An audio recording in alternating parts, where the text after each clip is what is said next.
Okay hello. तो आज की क्लास में हम बेसिकली क्या करने वाले हैं, atomic mass and molecular mass के बारे में। मुझे पता है ये चीज़ तुम लोग छोटी क्लास में पढ़ के आ चुके हो, अच्छे से आता भी होगा, बहुत अच्छी बात है। बट फिर भी ना इसको क्लियर रखना, ये एटॉमिक मास का कंसेप्ट, मॉलिक्यूलर मास का कंसेप्ट क्लियर होना बहुत बहुत ज़्यादा ज़रूरी है। क्योंकि अभी हम जो भी करने वाले हैं ना आगे, सब कुछ इनके ही बेसिस पे, मतलब हर टॉपिक में, हर क्वेश्चन में इनकी ज़रूरत तो पड़ेगी ही पड़ेगी। तो इसका जो कंसेप्ट है वो क्लियर होना बहुत बहुत ज़्यादा ज़रूरी है। ठीक है, तो पहले एटॉमिक बेसिक चीज़ है बट फिर भी इसको देख लेते हैं। ठीक है, तो शुरुआत करते हैं एटॉमिक मास से। वैसे शुरुआत एटॉमिक मास की जब हुई थी, मास निकालने का जो तरीका ये हुआ था, तो उसमें हमें पता किया गया था कि सबसे छोटा जो मास होगा वो किसका होता है, हाइड्रोजन एटम का होता है। ठीक है, तो जो हाइड्रोजन एटम सबसे छोटा है, और यहाँ पे इसका मास को हमने 1 बोला था, बिना किसी यूनिट के, कोई यूनिट नहीं दी गई थी, सिर्फ ऐसे बोला गया था इसका मास होगा 1। ठीक है, कोई यूनिट नहीं थी। लाइक अगर तुम कुछ भी खरीदते हो, जैसे 2 किलो चीनी हो गई, 1 लीटर दूध हो गया, तो 1 लीटर 2 किलो बोलते हो ना, किलो लीटर, तो ये सब यूनिट है। वैसे हाइड्रोजन के मास को 1 बोल दिया गया, कोई यूनिट नहीं लगाई गई थी। तो इस तरीके से एक्सप्लेन करना बिना किसी यूनिट के ये प्रॉब्लमैटिक होता है। ठीक है, तो सबसे पहले एक यूनिट इंट्रोड्यूस करी गई, और यूनिट जो इंट्रोड्यूस करी गई थी वो बेसिस होती है कार्बन 12 के बेसिस पे। अब ये कार्बन 12 क्या होता है, इतना समझ लो, कार्बन के फॉर्म्स होते हैं, इनको बेसिकली आइसोटोप्स बोला जाता है, बट इसके बारे में बाद में डिस्कशन करेंगे। बट अभी समझ लो कार्बन के फॉर्म्स होते हैं, कार्बन 12, कार्बन 14, 2 अलग अलग फॉर्म्स होते हैं। ये कार्बन का जो 12 वाला हिस्सा होता है ना, ये हमारा सारा का सारा बेसिस है एटॉमिक मास का। कहने का मतलब है, अगर हम एक यूनिट को डिफाइन करना चाहते हैं, ठीक है, जैसे मैंने बोला हाइड्रोजन का मास है 1, बट क्या यूनिट भी तो होनी चाहिए ना, कुछ यूनिट भी तो होनी चाहिए। तो इस यूनिट को कैसे डिफाइन किया गया, ये होगा क्या, 1/12, क्या होगा, 1/12 of the mass of carbon 12 atom. ठीक है, यानी इसका जो मास होगा ना, इसके जो मास को जब तुम मल्टीप्लाई कर दोगे 1/12 से, ठीक है, तो जैसे ही 1/12 से मल्टीप्लाई कर दोगे तुम्हारे पास 1 यूनिट आ जाएगी। ये तरीका अपनाया गया साइंटिस्ट के द्वारा कि हम यूनिट को ऐसे डिफाइन करेंगे। जैसे हमें पता है ना कि 1 लीटर को डिफाइन करने का क्या तरीका है, 1 लीटर एक बॉटल में आता है, उसके अंदर 1000 सेंटीमीटर क्यूब होता है, या फिर 1 किलो को जब हम डिफाइन करते हैं तो उसमें 1000 ग्राम होता है, 1 ग्राम कितना होता है, ये सब डिफाइन है। बट एक यूनिट को जब डिफाइन किया गया तो कुछ इस तरीके से डिफाइन किया गया, 1 unit is equal to 1/12 of the carbon 12 mass. अभी कार्बन 12 क्या होता है, कार्बन मैंने जैसे बताया कार्बन के फॉर्म होते हैं, कार्बन का 12 फॉर्म होता है, कार्बन का 14 वाला फॉर्म होता है, जैसे हाइड्रोजन के भी 3 फॉर्म होते हैं। ठीक है, हाइड्रोजन के 3 फॉर्म होते हैं, खैर वो बाद की बात है।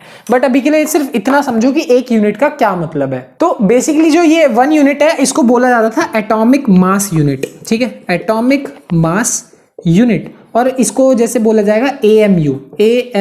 ठीक है, अब इसकी जो वैल्यू होती है, वो कितनी होती है, 1.66 इंटू 10 की पावर -24 kgs। ठीक है, यानी इतना कम मास होता है एक एटॉमिक मास यूनिट का। ठीक है, एटॉमिक मास यूनिट इसको बोला गया, ये यूनिट जो है यही है एटॉमिक मास यूनिट, यानी AMU।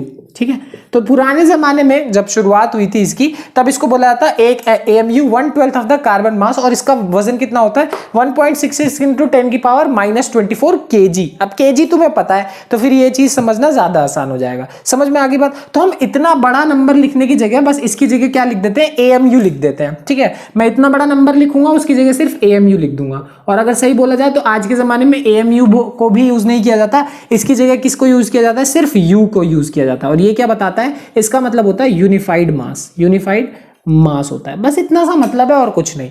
तो अब तुम बोलोगे इतनी सारी कंफ्यूजन का पॉइंट क्या है। देखो, अगर इसको समझना है तो बहुत सिंपल शब्दों में तुम समझ सकते हो। तो तुम्हें इन सब के, जैसे हाइड्रोजन, ऑक्सीजन, सोडियम, एल्यूमिनियम, मैंने 4 एलिमेंट्स ले लिए सिर्फ एग्जांपल के तौर पे, तुम किसी को भी ले सकते हो। हाइड्रोजन का मास कितना होता है, 1, ऑक्सीजन का 16, सोडियम का 23, क्या नाम है, एल्यूमिनियम का 26। ये सब तो तुम्हें मालूम है। बट ये 1, 16, 23, 26 क्या, इसके साथ तुम्हें लगाना पड़ेगा U। क्या लगाना पड़ेगा, U और U। समझ में आ गई बात। तो U तुम लगा रहे हो, इस U का क्या मतलब है, यूनिफाइड मास और एटॉमिक मास यूनिट एक ही बात है। पहले AMU बोलते थे, अब U बोला जाता है, बस इतना फर्क है। ठीक है, और इस AMU का क्या मतलब है, 1.66 इंटू 10 की पावर -24 kgs। इसका मतलब अगर एग्जैक्टली तुमसे ये बोला जाए ना कि एक सोडियम के एटम का जो मास होगा वो कितना होगा, मुझे किलोग्राम में बताओ, तो मुझे पता है उसका आंसर कितना होता है 23U, और U का क्या मतलब है 1.66 इंटू 10 की पावर -24। खैर केजीज में कोई पूछता नहीं है तो इसलिए हम लोग यू में ही लेके चलते हैं। समझ में आगे बात? तो ये है तरीका, सिंपल बेसिक कहने का तरीका हो गया कि 1U 16U 23U 26U, ये कहने का तरीका है। जिसका भी मास तुम बोलोगे आगे यू लगाने का मतलब होता है यूनिट। किसी भी चीज के लिए हम जैसे यूनिट लगाते हैं वैसे यहाँ पे एक ये यूनिट है और कुछ भी नहीं। अब मैं यहाँ पे तुमसे एक चीज बोलूं कि जैसे अब मैंने बताया तुम्हें कार्बन का मास कितना होता है, मान लो चलो 12 होता है, ये पता है तुम लोग को, ठीक है। हाइड्रोजन का मास कितना होता है, 1 होता है, ठीक है। अब ये बातें पता है। और अगर अब मैं तुमसे बोलूं कि कार्बन का मास कितना होता है, 12.011 ये होता है, तो तुम मेरी बात मानोगे? मानना पड़ेगा, मैं टीचर हूँ। हाइड्रोजन का मास 1.008, ठीक है, कहने का मतलब। तो ये जो हाइड्रोजन का मास एक्चुअल में ये होता है, कार्बन का ये होता है। तो अभी तक हम जो पढ़ते आ रहे थे छोटी क्लास से वो कुछ गलत था क्या? नहीं, गलत वो नहीं था, बट एक्चुअल में जो मास होता है ना कार्बन का वो इतना होता है और हाइड्रोजन का इतना होता है।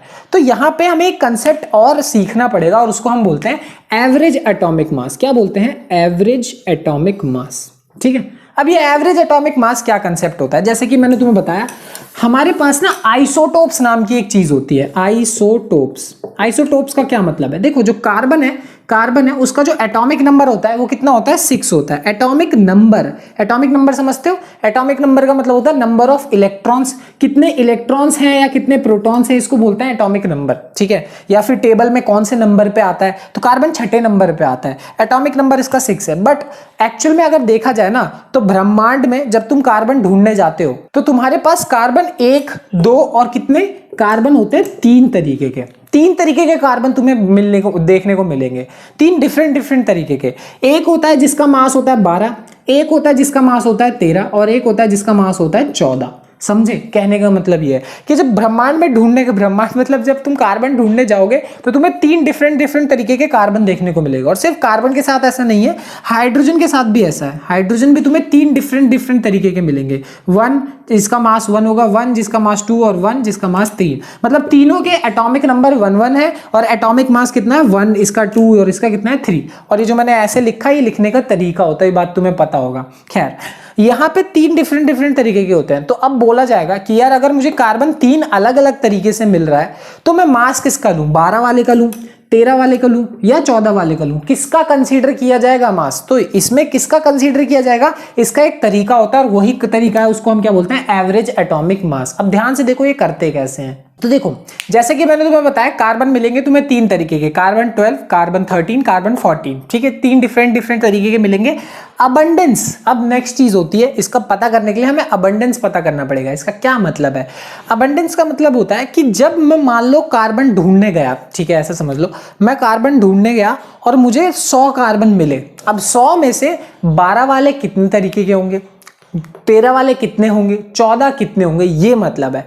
कहने का मतलब है कि अगर मैं 100 कार्बन ढूंढूंगा उसमें से 98.892 कार्बन 12 वाले होंगे। समझे होगे कहने का मतलब? लाइक अगर तुम किसी क्लास में घुस रहे हो और तुम सोचो कि मैं इस क्लास में कितने लड़के मिलेंगे, कितनी लड़कियां मिलेंगी, तो गिन लोगे ना। वैसे ही जब तुम्हें 100 कार्बन मिलेंगे तो उन 100 कार्बन में से 12 वाले जो होंगे वो कितने होंगे, 98.892। 1.10 मतलब बहुत कम, एक ही मिलेगा 100 में से, वो कौन सा होगा, 13। और 2 × 10 की पावर -10 मतलब समझ रहे हो कितना, 0.1 2 3 4 5 6 7 8 9, फिर उसके बाद ये तो इतना कम तुम्हें मिलेगा 14। कहने का मतलब ये है कि नेचर में ये जो है ये बहुत कम मिलता है, ये थोड़ा सा ज्यादा मिलता है और सबसे ज्यादा कौन सा मिलता है, ये मिलता है। समझ में आ गई बात? बट अभी भी ये जरूरी नहीं है कि ये ज्यादा मिलता है तो हम कार्बन का मास 12 बोल दें, ऐसा नहीं होता।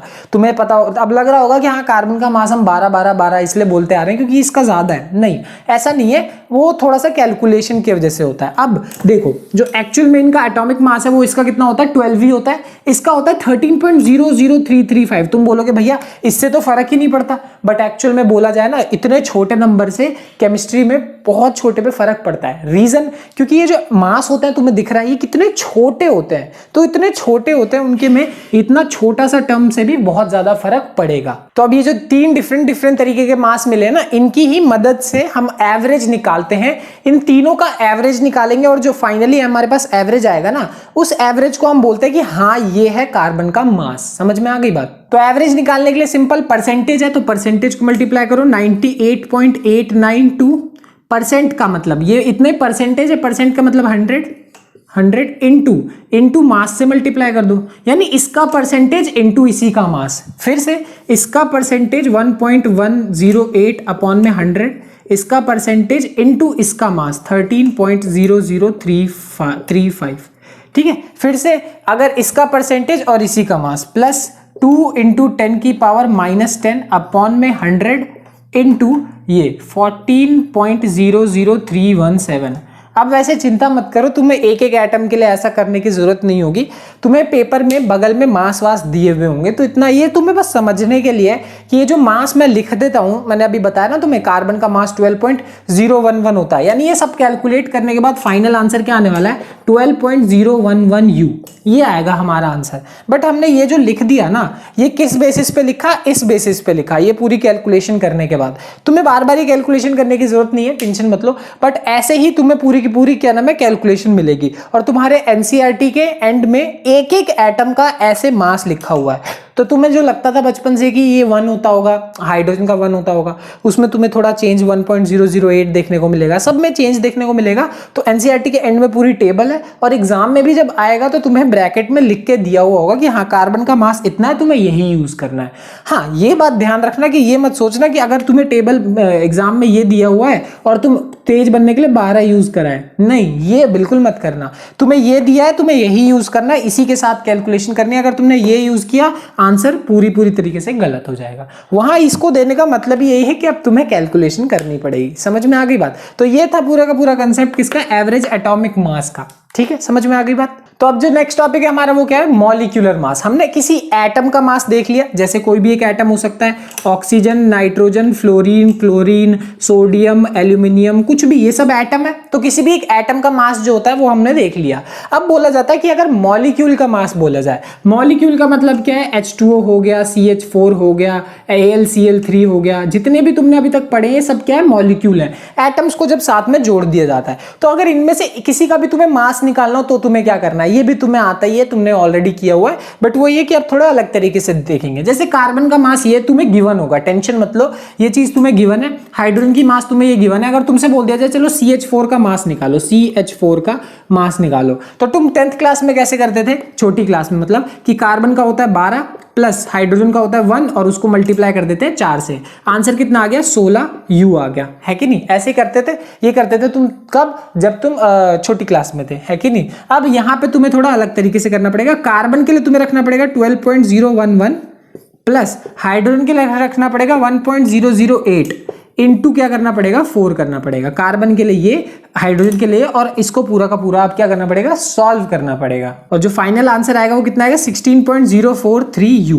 देख रहे हो, इसमें और इसमें फर्क है। तो ये जो छोटा सा फर्क है ना, ये बहुत बड़ा फर्क डालता है जब हम बात करते हैं एटम्स और मॉलिक्यूल्स की, क्योंकि हमारे लिए ये चीज छोटी है, बट एटम मॉलिक्यूल इतने ही छोटे हैं, तो उनके लिए ये जो फर्क है ये बहुत बड़ा फर्क है। समझ में आ गई बात? तो ऐसे निकालते हैं मॉलिक्यूलर मास, तुम किसी का भी निकाल सकते हो। AlCl3 है, एल्यूमिनियम का मास दे देगा, क्लोरीन का दे देगा, वैल्यू पुट करनी है, बस आंसर निकाल देना। इसमें तो कुछ भी बहुत बड़ी 30 मार खाने वाली चीज है ही नहीं। तो अब जो नेक्स्ट कंसेप्ट है हमारा वो क्या है, फॉर्मूला मास। अब इसका क्या मतलब है, ये तुम्हारे लिए थोड़ा सा नया है। ठीक है, अगर मैं तुमसे बोल दूं चलो कि सोडियम का मास कितना होता है, कितना होता है, 23 होता है। बट अगर मैं वही तुमसे बोल दूं कि सोडियम पॉजिटिव का मास कितना होता है, कितना होता है, बताओ जरा, क्वेश्चन मार्क। अगर ये चीज तुमसे पूछ दिया जाए तो शायद तुम 2 मिनट के लिए कंफ्यूज हो जाओ, नहीं भी हो आंसर दे दो, कोई दिक्कत नहीं है। अगर सोडियम का मास 23 है तो सोडियम पॉजिटिव का कितना होगा, 22, 24 या क्या, बताओ जरा, 22 होगा या 24 होगा? नहीं, ना 22 होगा ना ही 24 होगा, आंसर होगा 23।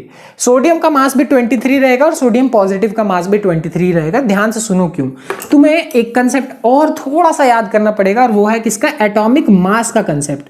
जो एटॉमिक मास होता है वो क्या होता है, नंबर ऑफ प्रोटॉन्स, मतलब तुम्हारे पास पूरे एटम्स में कितने प्रोटॉन हैं और साथ में नंबर ऑफ न्यूट्रॉन्स, इन दोनों को जब तुम ऐड कर दोगे तब तुम्हें क्या मिलता है, एटॉमिक मास मिलेगा। समझ में आ गई बात? ये कंसेप्ट होता है जो कि छोटी क्लास में तुमने पढ़ा होगा, नहीं पढ़ा तो मैंने बता दिया। प्रोटॉन्स और न्यूट्रॉन्स को ऐड कर दोगे तो तुम्हें क्या मिल जाएगा, मास मिल जाएगा। जैसे सोडियम के केस में 11 प्रोटॉन्स होते हैं और 12 क्या होते हैं हमारे पास, न्यूट्रॉन्स होते हैं। तो दोनों को ऐड करने के बाद आंसर क्या आता है, 23। इसीलिए सोडियम का मास क्या है, 23। अब जैसे ही मैंने सोडियम को सोडियम पॉजिटिव में कन्वर्ट किया, मतलब सोडियम को कन्वर्ट किया सोडियम पॉजिटिव में, तो हुआ क्या, सोडियम ने अपना एक इलेक्ट्रॉन को क्या कर दिया, लूज कर दिया।